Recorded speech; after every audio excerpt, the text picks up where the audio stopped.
The ASEAN foreign ministers clearly had Trump's tariffs in mind on day one of their get-together in the Malaysian capital, Kuala Lumpur.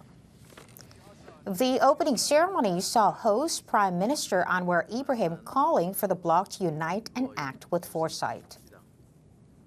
Tariffs, export restrictions, and investment barriers have now become the sharpened instruments of geopolitical rivalry. Now, ASEAN must confront this reality with clarity and conviction. The initial meeting was held behind closed doors, but diplomatic sources say multiple member states voiced concern over the impact of unilateral tariff measures on ASEAN's economic growth and stability. The countries reportedly affirmed that they will continue to coordinate their response to the measures. The ASEAN foreign ministers are scheduled to meet with U.S. Secretary of State Marco Rubio on Thursday, with tariffs likely on the agenda. For more, we're now joined by NHK World Cicilia Sinabariba, who's covering the meeting in Kuala Lumpur. Cecilia, the ASEAN nations are among many expecting to feel the impact of the U.S. tariff policy. How did Wednesday's discussion shape up? Well, while we have yet to see a joint statement, the representatives appear to be on the same page. We did get a look at the latest draft, which describes unilateral tariff action as counterproductive. It continues saying the tactic risks exacerbating global economic fragmentation.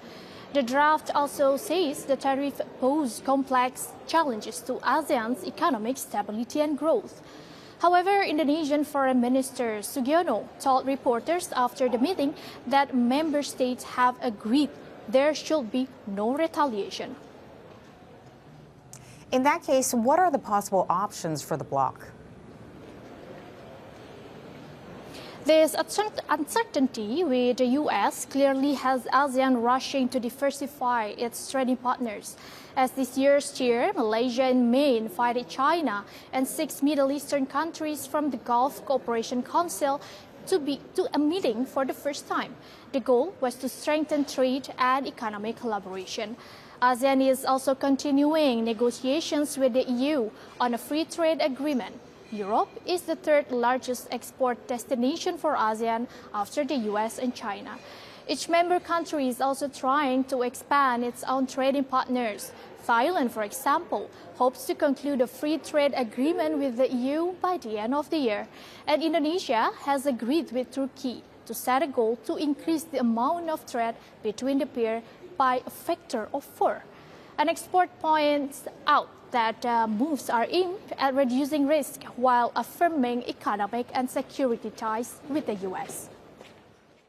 We still consider the U.S. as an indispensable partner for the region. That's why we chose a non-retaliatory measure.